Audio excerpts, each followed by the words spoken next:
Hello everyone, welcome to Elucidation by Jay. I specialize in human services and assist others with developing self-love and in building strong interpersonal relationships so that they can experience healthier, more fulfilling relationships, both personal and professional. We discuss all types of relationships, romantic relationships, relationships with our family, friends, children, co-parenting relationships, marriage, divorce, relationships with our parents, and of course the most important relationship of all, the one we have with ourselves. I am here a few times a week to discuss these topics with you, and I encourage everyone to comment below to expand and continue the conversation.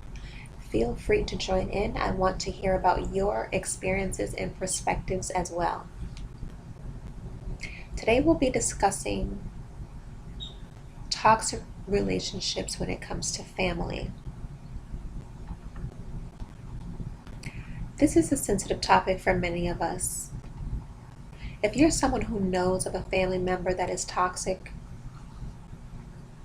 I hope that you will find something valuable here.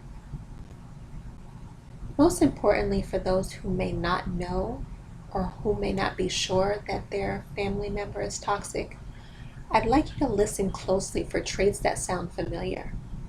When I was on my journey to healing from toxic relationships, I stumbled across videos that led me to someone who discussed experiences that I've had with my partners and family members, friends, and what I thought was normal, I realized that those experiences were in fact unhealthy and dysfunctional.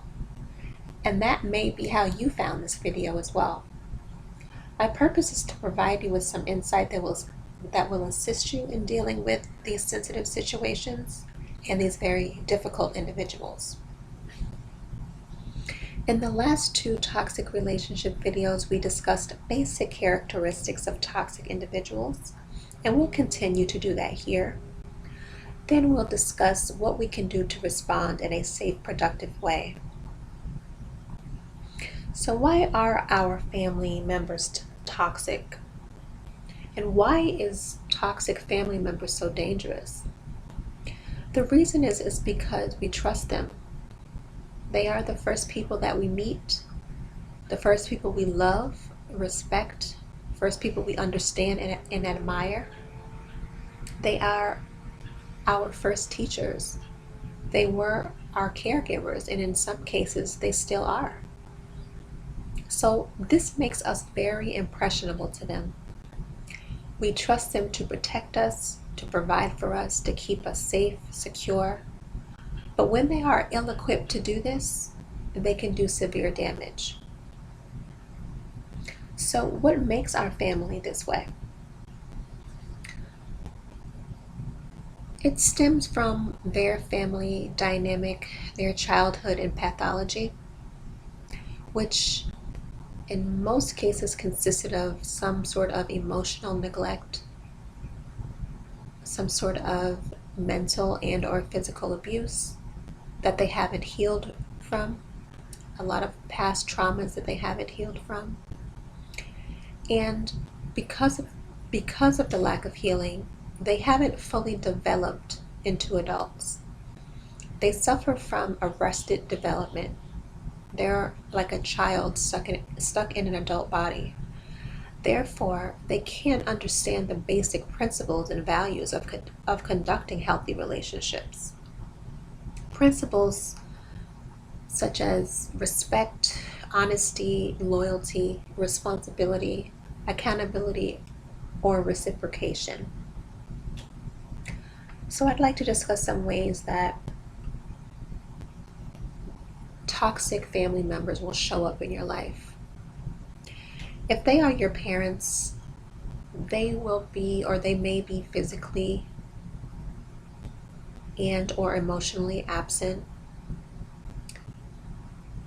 They will most likely be unsupportive. They will be distant.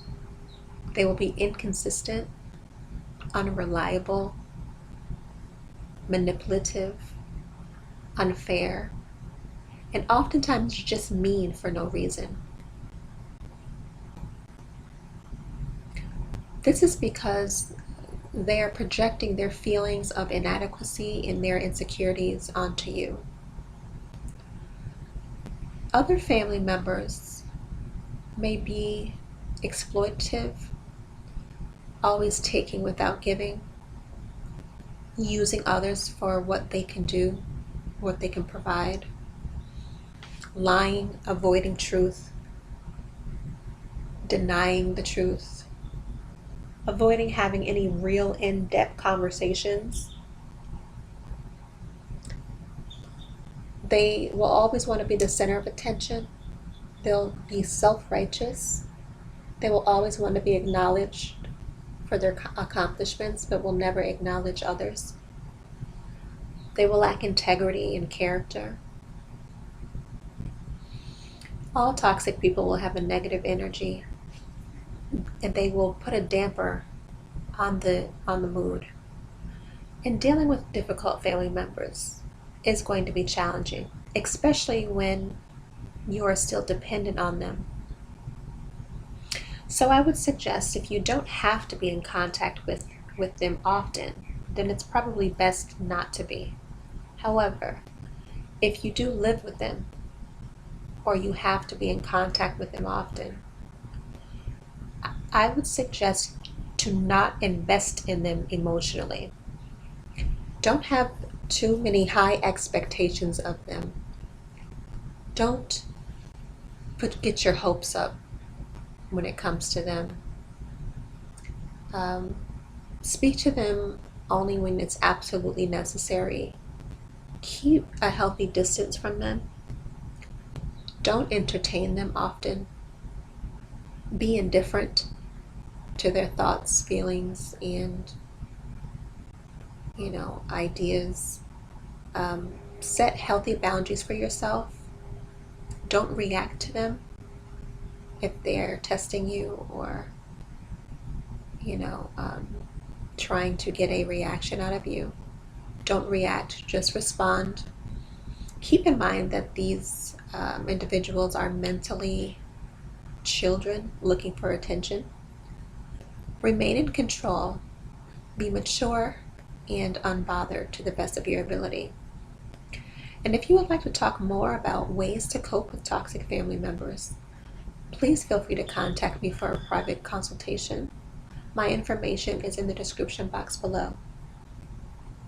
If you enjoyed this content and it resonated with you, please thumbs up the video, subscribe, and hit the notification bell so that you're notified each time I upload.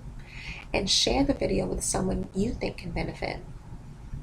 I'll be back soon with other videos. Thank you for listening. I appreciate your time and hope you all have a great day or evening.